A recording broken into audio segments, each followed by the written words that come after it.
만날 수 있는데요. 무지개빛 공동체 이야기 무공이 네 번째 지금 시작합니다.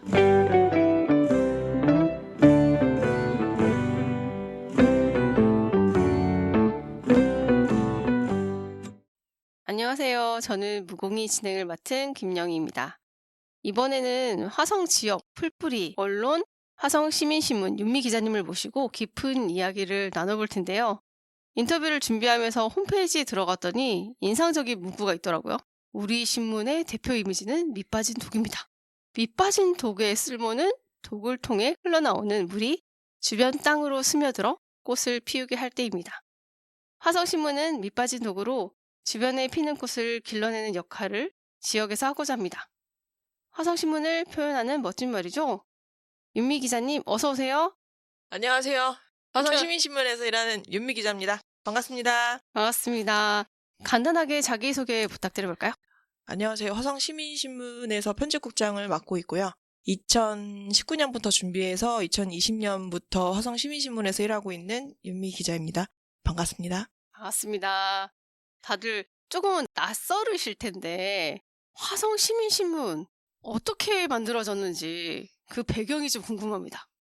화성시에 신문이 지역 주간지도 있고요. 인터넷 신문도 사실은 10개 이상이 있고 지역 주간지는 5개 이상이 있습니다. 그런데 화성시에 건강한 신문을 좀 만들었으면 좋겠다라고 생각하는 몇 명의 시민분들이 계셨어요.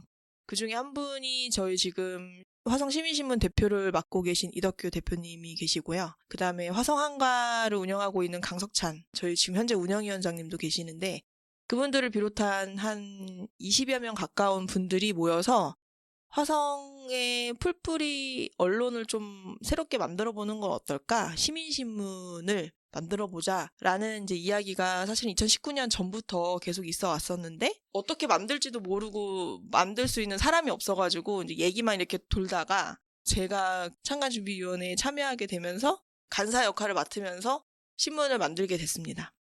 근데 신문을 만들고 싶어 하는 시민들이 계셨어도 네. 뭔가 신문에 대해서 이해를 가지고 있거나 기자로서 활동하는 분이 안 계시다면 신문을 창간하기가 쉬운 일은 아니잖아요. 같이 참여하게 되셨는데 그 인연이 궁금하고 어떤 그 경험이 있으셨는지 궁금합니다. 제가 대학교 졸업하고 계속 신문사에서 일을 해가지고 기자의 일만 했었고요. 서울에 있던 사회복지 전문지에서 처음 기자 생활을 시작했었고 그 다음에 결혼 이후에는 저희 고향이 안양인데 결혼하고 임신하면서 신문사를 그만두고 와서 안양에서 이제 결혼 생활을 하다가 다시 이제 안양 지역의 지역 신문에 들어가게 됐어요. 거기가 안양 시민신문이었고 거기서 좀 일을 하다가 제가 동탄 지역으로 좀 다시 이사를 오게 됐거든요. 한 지금부터 8년 전인가? 10몇 년 전에 이사를 와게 돼가지고 화성 지역에 있는 화성 다른 주간지에서 일을 하게 됐었어요.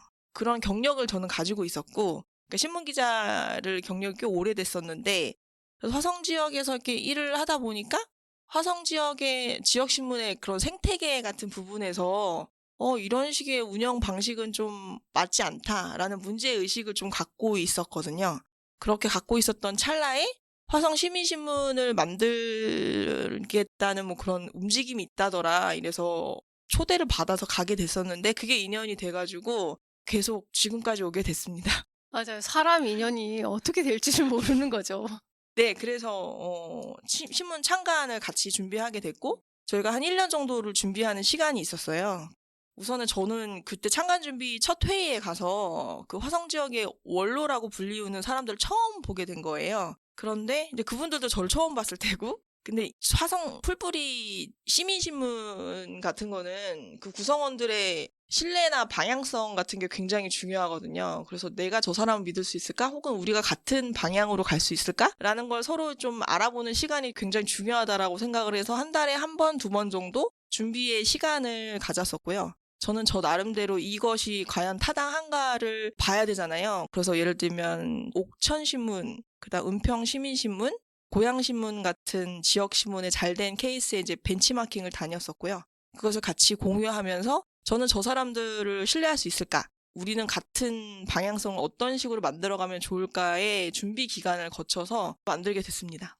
그럼 처음 뵙고 그리고 그런 준비 기간들이 어느 정도 시간들? 1년 정도? 1년 정도. 네네. 그 전에 화성시의 다른 신문사에서 일을 하다가 여러 사정으로 그만두었던 찰나였고, 그때 창간 준비가 같이 회의를 시작하게 된 기가 막힌 타이밍이 이상하게 맞물려가지고 간사 역할을 하기도 했었는데, 중간에 좀 사실 다른 회사에도 다니기도 했었거든요. 저는 그 회사를 다녀도 됐었는데 신민신문을 계속 해야 되라는 고민의 시간이 좀 있었어요.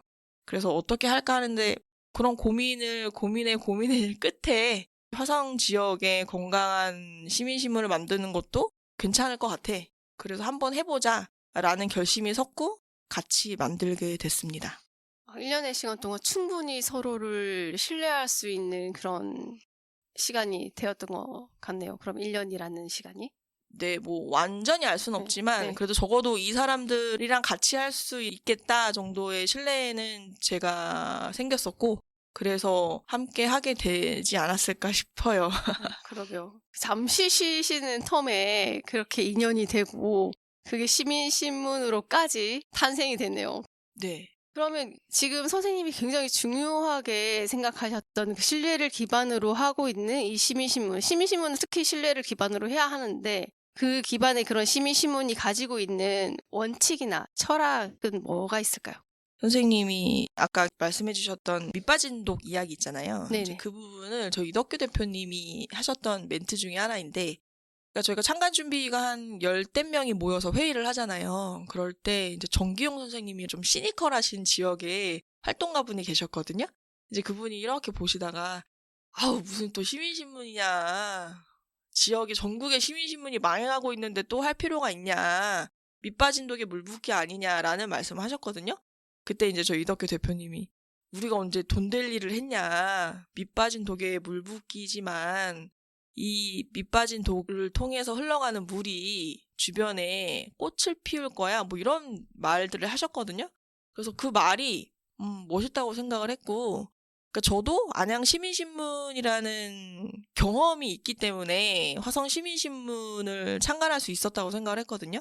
그러니까 저는 안양 시민신문이라는 밑빠진 독의 수혜를 받은 사람이고, 그런 경험치가 있었고, 그런 경험을 통해서 저도 화성 시민신문을 만들게 됐으니까 화성 시민신문이 결코 돈이 되거나 뭐 쉬운 길은 아니라는 걸 전 누구보다도 잘 알고 있었기 때문에 처음에 엄청난 고민이 사실은 있었어요. 아주 어려운 일이라는 걸 다들 알잖아요. 다들 반대를 했었는데, 근데 밑빠진 독 주변에 피는 꽃이라는 그 이미지가 저기에라면 한번 좀 걸어볼 수 있겠다. 그런 식의 신문을 좀 만들어 볼 수 있겠다. 라는 그런 생각을 했었거든요. 그래서 저희 신문이 지키고자 하는 어떤 원칙이나 철학 같은 것도 거기에서 사실은 시작을 했어요. 저희 신문은 사실 주식회사 법인의 옷을 입고 있는데 영리를 목표로 하지 않고 비영리와 비당파성을 가지고 신문의 어떤 신문 언론사라는 거는 그거 자체가 사실은 권력을 갖고 있거든요. 아시잖아요. 뭐 정경유착이라던가 뭐 정치인이라는 커넥션이라던가 중앙신문에서 저희가 많이 보는 그런 이야기들이 사실 지역 언론에서도 있을 수 있는데, 화성 시민신문은 그것에서 좀 독립적으로 우리가 사주의 광고주의 영향에서 좀 벗어나서 시민의 눈높이에서 시민의 입장으로 바른 이야기를 할 수 있는 그런 언론이 되었으면 좋겠다. 근데 그것이 쉬운 길은 아닌데 그런 식으로 우리가 천천히 가다 보면 주변에 다양한 다른 시민들에게도 도움이 되고 그리고 반드시 영향력이 생길 거야. 뭐 이런 가치관이 있거든요. 그것이 저희가 갖고 있는 철학이고 지켜야 할 원칙이라고 생각을 합니다. 그래서 저희는 사실상 예비 사회적 기업으로 지정받은 이후에는 저희가 그런 정관에서 주주 한 명의 대주주가 많은 주식을 소유할 수 없게끔 정관에 명시를 해놨고, 그리고 지금은 뭐 이윤이 그렇게 많이 나는 상태는 아니지만 시민신문에서 벌어들인 수익의 일부분은 반드시 신문사의 법인에 재투자를 한다거나 사회적 환원을 목표로 하는 그런 사회적 계획과 정관의 목표가 있기 때문에 그것이 저희 신문을 예비 사회적 기업으로 가고 앞으로 사회적 기업으로 갈 수 있는 근간이라고 생각을 하고 있어요. 그래서 그것을 흐트러지지 않기 위해서 저희는 지금 상근 직원이 2명인데 사실은 되게 소수의 인력이잖아요. 그래서 저희가 이제 결정할 수 있는 어떤 프로세스나 이런 부분이 치우치지 않게 하기 위해서 한 달에 한 번 운영위원회를 열고 편집위원회를 열어서 같이 이제 숙고하고 의견을 만들어가는 그런 과정을 가지고 있습니다. 윤미 기자님이 말씀하신 중에 발음이라는 부분이 있잖아요. 근데 발음이 기준이 상당히 모호해서 특히 언론이 중앙 언론에서의 문제점이 지역 언론에서도 그런 생태계에서의 문제점을 보여지는 게 솔직히 사실인데 화성 시민신문의 발음을 유지하기 위한 노력들이 어떤 게 있는지 좀 궁금하기도 합니다. 굉장히 어려운 부분이라서 한번 발음, 건강함 뭐 이런 부분을 저희가 얘기를 하고 있는데 바르다는 것은 지역 언론에서 바르다라는 것은 언론사가 사실은 영리를 목적으로 하잖아요. 기자가 기사를 써왔어요. 취재해서. 그러면 그 기사가 운영상에 도움이 되지 않을 수도 있잖아요. 예를 들면 사회부 지적성 기사라던가 비판적인 기사라던가 이런 걸 내면 화성시를 예를 들면 화성시장이 잘못된 부분을 만약에 언론사에서 지적을 해요. 그러면 화성시의 행정 광고가 줄어들 수도 있겠죠. 이건 예로 듣는 거예요. 혹은 다른 산하 기관의 뭐 잘못된 점을 시리즈로 기사로 쓸 수가 있겠죠. 그러면 그쪽에 광고를 못 받는 거예요. 그러면 운영진의 입장에서는 그 기사를 그럼에도 불구하고 우리는 이거를 지키고 수호해서 나갈 건 나가야 해 하는 것이 저희가 생각하는 바름과 건강함인데 그렇지 않은 경우에서 바르지 않고 건강하지 않는다면 언론사는 흔히들 어떤 사회의 공기라고 얘기를 하는데 그거는 에어 산소가 아니고 공공의 그릇이라는 얘기거든요.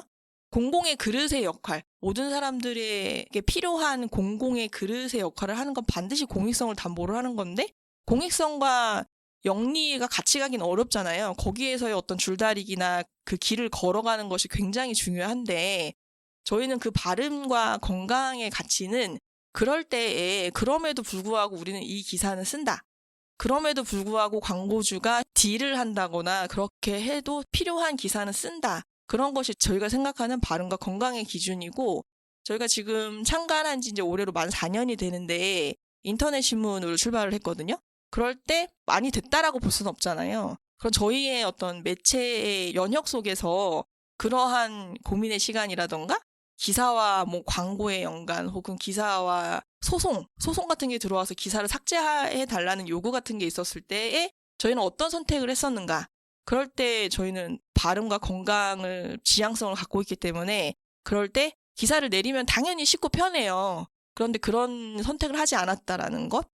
그것이 저희 신문이 추구하는 가치에서 발음과 건강이 어떤 것이냐라고 물어봤을 때 할 수 있는 답이라고 생각합니다. 어려운 길을 가고 계시네요. 후회가 많이 됐죠. 내가 지금 여기서 뭐 하고 있는 거야? 라는 생각을 하루에도 몇 번씩 하는데 그럼에도 불구하고 그 많은 일들 중에 어떤 부분들에서 보람을 느낄 때가 있잖아요.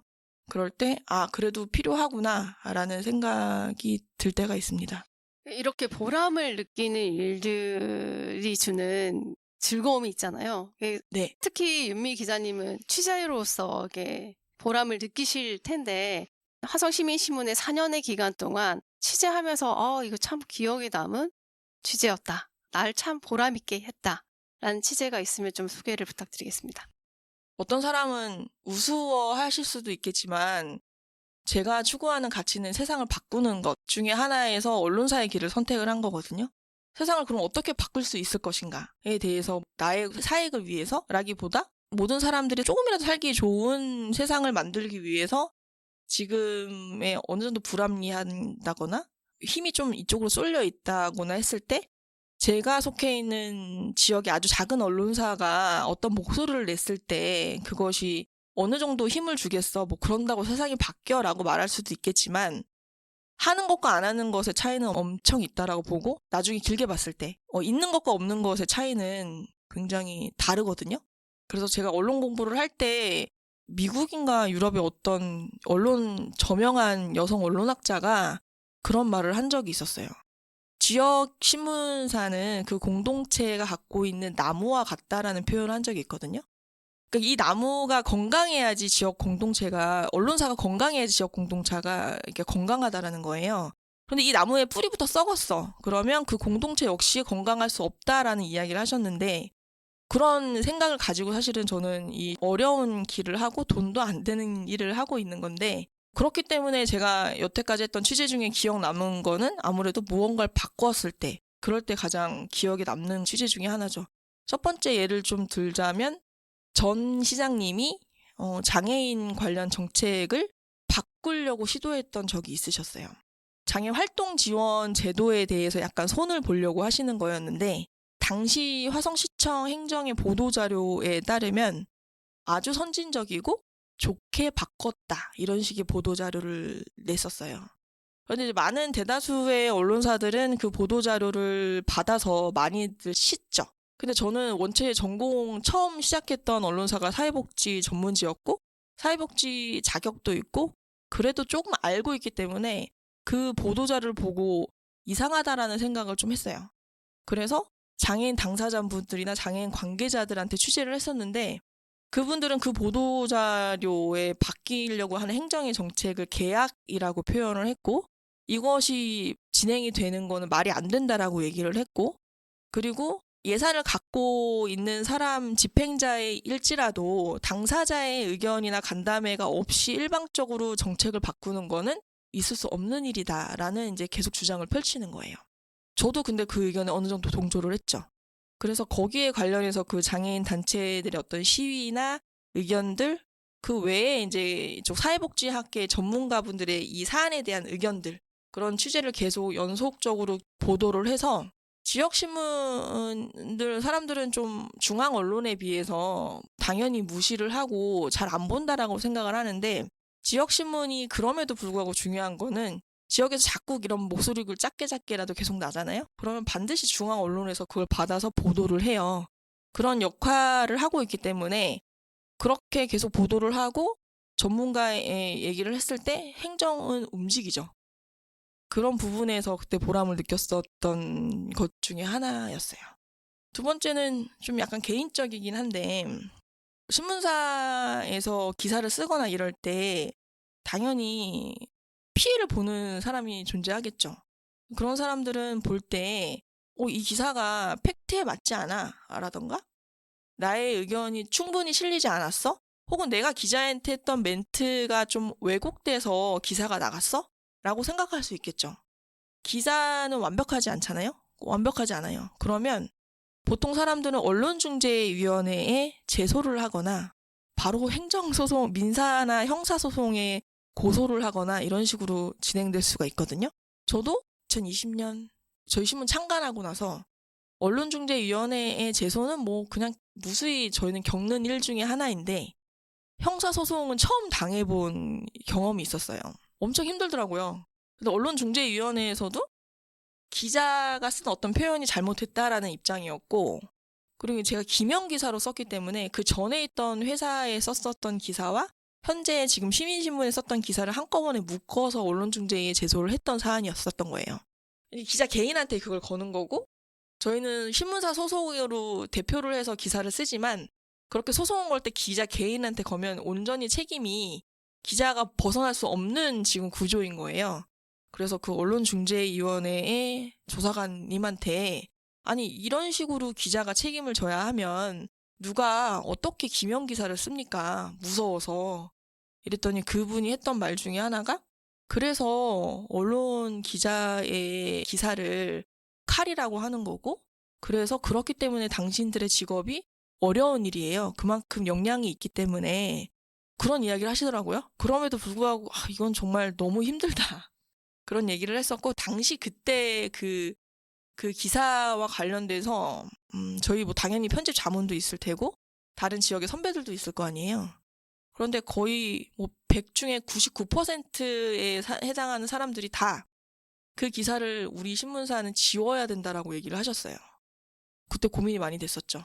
그런데 언론중재위원회의 판결은 조정이 불가능하다라고 판단을 해서, 언론중재위 판결에는 정정보도, 뭐 반론보도, 뭐 혹은 뭐 사과문, 기사 삭제 여러 가지의 결과가 있는데, 그 중에 서로 의견이 팽배해서 이건 조정이 가능하지 않아. 이럴 경우에는 불성립이라는 판결을 내리기도 해요.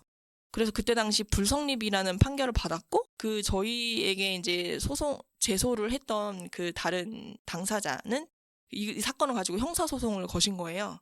그래서 이제 쭉 진행이 됐었는데 결국에는 이제 무혐의, 불기소로 결과가 나왔었는데 그 기간을 겪는 그 기간 동안 엄청 힘들었었던 기억이 나요.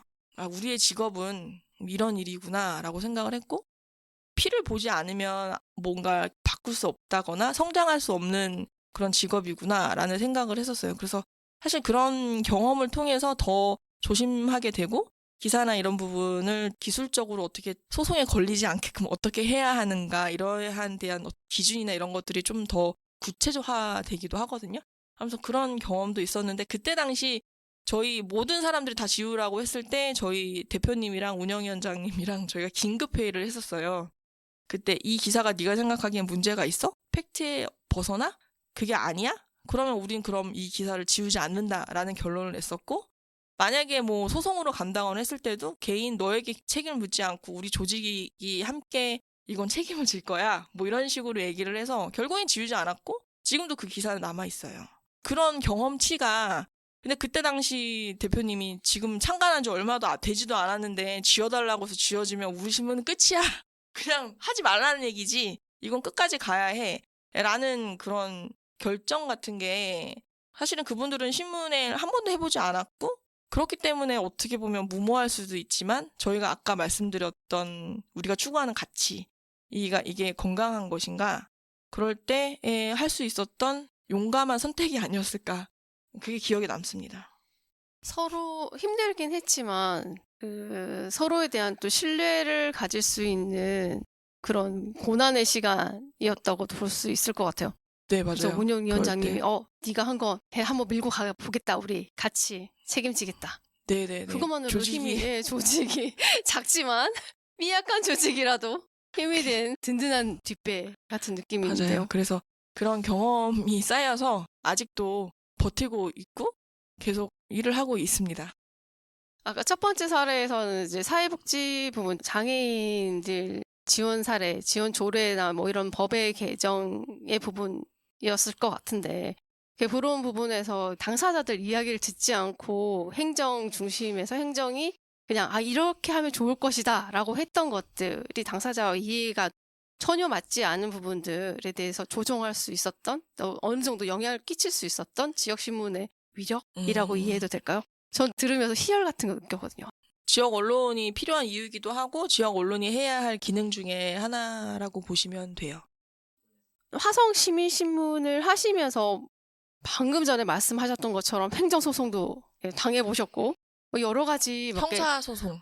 형사소송도 네네네. 당해보셨고 여러 가지 에피소드들이라든지 좋고 나쁜 이벤트들이 많았을 것 같아요. 언론이라는 기능이 가지는 어쩔 수 없는 부분들이 있잖아요. 계속 누군가와 관계 맺고 이야기를 담아내면서 이건 아니네, 싫어요 이런 반응들도 있을 테고 여러 가지 에피소드들 중에 그런 애로사항 시민신문 이래서 너무 좀 힘들기도 해요 하는 애로사항 같은 게 있을까요? 많아요. 저는 신문사에서만 계속 일을 했기 때문에 제가 다른 직업을 가져본 적이 없거든요. 그래서 저희 시민신문의 구조가 얼마나 말이 안 되는지를 누구보다 정확히 알고 있고 이 구조에서 제대로 하기란 매우 어렵다라고 저는 생각을 하고 있었어요. 그럼에도 불구하고 이것이 필요하다면 지금의 갖고 있는 적은 인력에서 어떻게 하면 가능성을 가지고 지속성을 가지고 이거를 할 수 있을까에 대한 고민을 많이 했어요. 그래서 작년에 제가 이제 신문사에 법인에 요구했던 부분은 전 주 4일제로 하겠습니다 라고 요구를 했고요. 만 3년이 되고 예비 사회적 기업이 되고 이렇게 운영을 했을 때 제가 지쳤다라고 생각이 드는 거예요. 지치고 일과 가정의 양립에 있어서 너무 일에 좀 매진되어 있지 않았나 내 자신이. 저는 이제 두 아이를 키우고 있는데 중학생 지금 올해 중3이 되고 이제 초5가 됐거든요. 근데 우리 둘째가 초1이 됐을 때부터 이제 화성 지역에 신문사 일을 하기 시작해가지고 시민신문 창간하면서 할 때까지에 제가 그 아이에게 신경 써준 일이 거의 너무 없는 거예요. 그래서 늦었지만 이제라도 좀 일주일에 하루 정도는 아이에게 온전히 좀 그러니까 시간을 좀 투자하고 싶다? 뭐 이런 생각을 해서 주 4일을 말은 하긴 해서 공식적으로 겨우 통과는 되긴 했는데 사실상 그게 좀 쉽지는 않죠. 그래도 뭐 금요일 날 나가기도 하고 주 5일 일하고 있긴 한데 지금 현재 법인에서 가장 사실 어려운 부분은 인력의 한계, 상근 인력의 부족함에서 오는 여러 가지인 것들. 제가 지금 생각해보면 3명, 적어도 최소 3명의 상근 인력이 필요하다, 신문사에는. 이거는 필요 충분 요건인 거예요. 없어서도 안 되고, 없어서 안 되는 필요 충분 요건인데, 그렇게 삼각형을 딱 만들어 놨을 때 거기서부터 이제 시너지가 해서 성장의 조건이 되는 거지. 그래서 지금 1명부터 시작을 해서 2명까지 어렵게 만들어 놨거든요. 그럼 2명에서 3명까지 만들어내는 게 올해에 저희가 가지고 있는 숙제, 해결의 최우선의 과제인데, 인력이 어려움. 사실 인력이 어렵다라는 거는 신문상의 경영이 쉽지 않다라는 얘기거든요. 사실상 저희는 상근 대표가 있지 않기 때문에 운영을 책임지고 이렇게 앞에 나가서 플로어에서 직접 영업하시는 분이 없다라는 말과 같은 거예요. 그렇다 하면 지금 상근 인력이 편집국 일, 취재, 뉴스 보도, 편집, 그 외에 영업, 운영까지 다 감당한다는 건 현실적으로 매우 어렵죠. 그래서 그런 부분에 대한 고민이 여전하고 그렇다면 이거에 한계가 있다면 접는 게 맞을 것인가? 라는 생각을 저희는 항상 하고 있어요. 그냥 접을까? 접어야 되나? 접고 싶다. 사실은 그만두겠다라는 얘기도 몇 번 하기도 했었는데 그런 부분을 좀 겪어서 앞으로 우리가 나아가기 위해서는 그런 것을 풀어야 할 과제를 지금 안고 있어요. 그래서 안정적인 경영을 위해서 어떻게 해야 할까? 그럴 때 보통 사람들은 처음에 우리가 어떤 마음으로 시작을 했지? 라고 이렇게 돌아가서 한번 점검을 해보잖아요.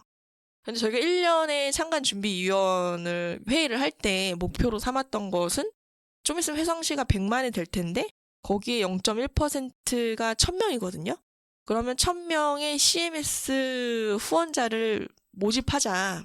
이것이 저희 목표였어요. 그래서 그 목표가 올해의 구체적인 사업 계획 중에 하나입니다. 1000명의 CMS 후원자를 이제 모집을 하셔야 되는 올해 목표가 있으시다고 방금 말씀하셨는데, 그럼 1000명을 완전히 내 편으로 우리를 후원해 줄 수 있는 후원자로 만드셔야 되잖아요. 네. 그 과제가 상당할 것 같은데, 혹시 어떤 아이디어가 있으실까요? 네, 당연히 있죠. 사업 아이템이기 때문에 비밀입니까? 다 밝힐 수는 없지만 저희가 주식회사잖아요. 그래서 시민 주주를 이제 모집해야겠다라는 생각도 있고 저희 사회적 경제이기 때문에 사회적 협동조합에 대표하고 있는 그런 부분의 어떤 조직과 연대해서 함께 어떤 사업을 지금 구상하고 있어요. 그래서 사업 계획안을 짜고 있고요. 가장 큰 저희 당면한 과제 중에 하나는 올해 저희가 사회적 기업으로 고용노동부 사회적 기업으로 인증을 받아야 하는 숙제를 안고 있거든요. 그래서 사회적 기업이 만약에 됐을 때에는 더 안정된 조직 체계를 가지고 할 수 있지 않을까 뭐 이런 생각을 하고 있습니다. 많은 애로사항도 있고, 막 그동안 짧기도 하고 상당히 길기도 한 4년의 시간 동안 많은 일들을 해오셨는데, 그 앞으로 이렇게 좀 더 진일보 하시기를 저는 응원하고, 그러기 위해서는 좀 더 잘 알려야 하잖아요. 그래서 마지막으로 화성 시민신문을 청취자분들에게 우리 이런 신문이에요 라고 홍보 말씀 한 말씀 부탁드리겠습니다. 제 개인적인 성향은 원래 이렇게 진지하거나 진중한 성격은 아니에요. 덜렁덜렁대고 계획적이지 않고 즉흥적이고 삘 받아서 하는 그런 스타일이거든요. 화성 시민신문 처음 창간할 때 어차피 한 명의 상근자로 할 거라면 기존의 언론사의 운영 방침이나 그런 언론사가 했던 시스템으로는 불가능하다라고 저는 판단을 했어요. 그래서 세상에 없는 새로운 형태의 시민신문, 그리고 신선한 시민신문, 그런 언론을, 새로운 언론을 좀 보여줘야겠다라고 생각을 했고, 저희가 인터넷 신문이잖아요. 그리고 지금 유튜브의 2가지 플랫폼을 가지고 있고, 오마이뉴스라는 전국의 인터넷 신문 매체와 기사 제휴를 하고 있는 유일한 지역 인터넷 신문입니다. 그래서 사실은 저희가 기사의 확산력이나 파급력 같은 부분이 기존에 있던 종이 신문보다 훨씬 많은 걸 갖고 있어요. 잘난 척을 안 해서 그렇지만. 그래서 저희 신문은 인터넷과 유튜브, 요즘엔 유튜브 매체이기 때문에 그래서 유튜브를 좀 중점적으로 신문사의 매체를 좀 하고 있고 그러한 결과 지난 1년 동안 저희 유튜브의 구독자 수가 한 50, 60명에서 지금 2,000명이 넘는 구독자 수가 됐거든요. 사실 그거는 권영일 PD님이 시간을 거의 쏟아 부었기 때문에 가능한 일 중에 하나였다라고 보고 있어요. 그것이 지속 가능할까라는 건 저희는 지금 의구심이지만 저희 화성시민신문이 화성시에서 하고 있는 여러 가지 기록들은 기존에 있던 언론사가 하지 않았던 기록이고 저는 새로운 길을 개척하고 있고 지역 언론사 중에 예비 사회적 기업은 저희가 유일해요. 그리고 저희가 예비 사회적 기업으로 받은 유형이라는 게 있는데 사회적 공헌형, 지역 일자리 창출형인데 저희는 창의 혁신형이에요. 창의 혁신형이라는 거는 정해져 있지 않고 정성 정량 평가가 사실은 불가능한 영역이거든요. 그래서 심사위원분들이 창의 혁신형을 더 이상 주지 않으려고 하는 그런 이제 흐름을 가지고 있는데 화성시민신문의 어떤 매체냐라고 물어봤을 때 저희가 보여줄 수 있는 몇 가지 그런 대표적인 것 중에 하나가 창의 혁신형 우린 예비 사회적 기업이야 라고 생각하는 그런 브랜드 이미지가 하나 있다라고 생각을 하거든요. 그래서 화성시는 매우 젊은 도시고 화성시민신문도 매우 젊은 매체이고 열정이 있는 매체입니다. 그리고 저희가 보내는 뉴스는 믿을 수 있는 뉴스고 시민의 입장에서 시민에게 도움이 되는 일이라면 저희는 물불 가리지 않고 보도할 수 있는 용기 있는 젊은 매체라고 감히 광고 홍보하고 싶습니다. 충분히 홍보하셔도 될 것 같아요. 화성시민신문이 굉장히 새로운 신문의 저변을 화성에서 멋지게 더 보여주셨으면 하고 전 계속 옆에서 응원의 메시지, 응원의 박수를 보내도록 하겠습니다. 귀한 말씀 해주셔가지고 너무 감사드리고요. 화성시민신문, 또 시민들의 풀뿌리에서 시작된 신문이 있다는 것만으로도 화성시민으로서 되게 감사하고 앞으로도 계속 힘을 내주셨으면 하는 바람입니다. 감사합니다. 감사합니다.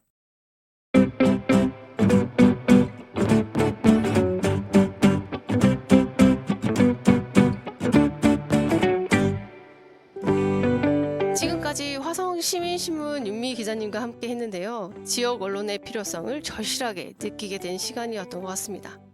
화성시민신문이 지역 언론으로서 자기 역할을 지속할 수 있도록 많은 관심 부탁드리고요. 윤미 기자님 시간 내주셔서 다시 한번 감사드립니다. 그물코는 우리 지역의 흥미롭고 다양한 공동체의 이야기를 널리 퍼뜨리겠습니다. 다음에 또 뵙겠습니다. 지금까지 진행의 김영희였습니다.